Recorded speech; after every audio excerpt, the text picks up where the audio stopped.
വയനാട് പുൽപ്പള്ളിയിലെ പഞ്ചാരക്കൊല്ലിയിൽ ചത്ത നിലയിൽ കണ്ടെത്തിയത് പ്രദേശത്ത് ഭീതി പടർത്തിയ നരഭോജി കടുവ തന്നെ. പുലർച്ചെ 2:30 പിലാക്കാവിലാണ് ദൗത്യസംഘം കടുവയെ കണ്ടെത്തിയത്. പോസ്റ്റ്മോർട്ടം നടപടി പുരോഗമിക്കുകയാണ്. കടുവയുടെ കഴുത്തിൽ ആഴത്തിലുള്ള പഴക്കമേറിയ മുറിവുണ്ട്.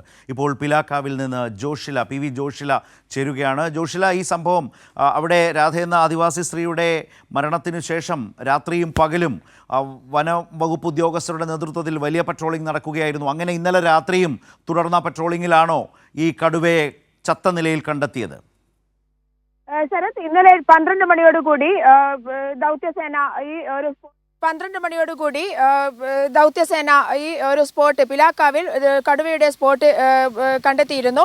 അതിനുശേഷം അവർ നടത്തിയ പട്രോളിങ്ങിനിടയിലാണ് വനാതിർത്തിയിലെ ഒരു വീടിന്റെ പിൻവശത്തായി കടുവ ചത്തുകിടക്കുന്നതായി കണ്ടത്.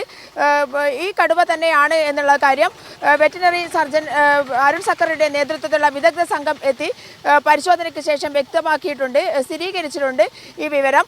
എന്തായാലും കടുവ 2:30 കടുവയെ സംഘത്തിന് ദൗത്യസേനയ്ക്ക് കണ്ടെത്താനായത്. അതിനുശേഷം അവർ ക്യാമ്പിലേക്ക് കൊണ്ടുവരികയായിരുന്നു കടുവയെ. അവിടെ വെച്ചാണ് പ്രാഥമിക പരിശോധന നടത്തിയത്. കടുവയുടെ ശരീരത്തിൽ മുറിപ്പാടുകളുണ്ട്. കഴുത്തിലേറ്റ വലിയ ആഴത്തിലുള്ള മുറിവായിരിക്കാം കാരണം എന്നാണ് പ്രാഥമിക പരിശോധനയ്ക്ക് ശേഷം അരുൺ സക്കറിയ പ്രതികരിച്ചത്. എന്തായാലും ഈ മുറിവ് എന്ത് കാരണത്താലാണ് ഉണ്ടായത് എന്നുള്ള കാര്യവും ഇത് തന്നെയാണോ കടുവ ചാവുന്നതിന് കാരണമായത് എന്നുള്ള കാര്യവും സ്ഥിരീകരിക്കേണ്ടതുണ്ട്. അത് പോസ്റ്റ്മോർട്ടത്തിന് ശേഷം മാത്രമേ സ്ഥിരീകരിക്കാനാവൂ എന്നുള്ളതാണ്. ഈ മുറിവിന് പഴക്കമുണ്ട് എന്നുള്ള കാര്യവും അരുൺ സക്കറിയ വിശദീകരിച്ചിട്ടുണ്ട്. പി വി ജോഷിലയാണ് വിശദാംശങ്ങൾ ഇപ്പോൾ സ്ഥലത്ത് നിന്ന് നൽകിയത്. പിലാക്കാവിൽ നിന്നാണ് ജോഷില വിവരങ്ങൾ ഇപ്പോൾ നൽകിയത്. ഏതായാലും ഒരു നാടിന്റെ വലിയ ആശങ്ക ഒഴിയുന്നു എന്നുള്ള വലിയ ആശ്വാസകരമായ വിവരമാണ് പങ്കുവെക്കാനുള്ളത്. ഇന്നലെ രാത്രിയാണ് ഈ വനം വകുപ്പിന്റെ ശക്തമായ പെട്രോളിംഗിൽ വനംവകുപ്പ് ഉദ്യോഗസ്ഥർ വിദഗ്ധ സംഘം RRT സംഘം ഈ കടുവയെ ചത്ത നിലയിൽ കണ്ടെത്തിയത്. അത് നരഭോജി കടുവ തന്നെയാണ് എന്ന് വ്യക്തമായി സ്ഥിരീകരിക്കപ്പെട്ടു. പോസ്റ്റ്മോർട്ടം നടപടികൾ ഇപ്പോൾ പുരോഗമിക്കുകയാണ്. അതിന് ഏറെ സമയമെടുക്കും എന്നാണ് ലഭ്യമാകുന്ന വിവരങ്ങൾ. ഏതായാലും പിലാക്കാവിൽ ഇപ്പോൾ മലയോര മേഖലയോട് ചേർന്ന് തന്നെയുള്ള ഒരു വീടിൻ്റെ തൊട്ടരികിലായി തന്നെയാണ് ഈ കടുവയെ ചത്ത നിലയിൽ കണ്ടെത്തിയത്. ആഴമേറിയ മുറിവ് കണ്ടെത്തിയിരുന്നു.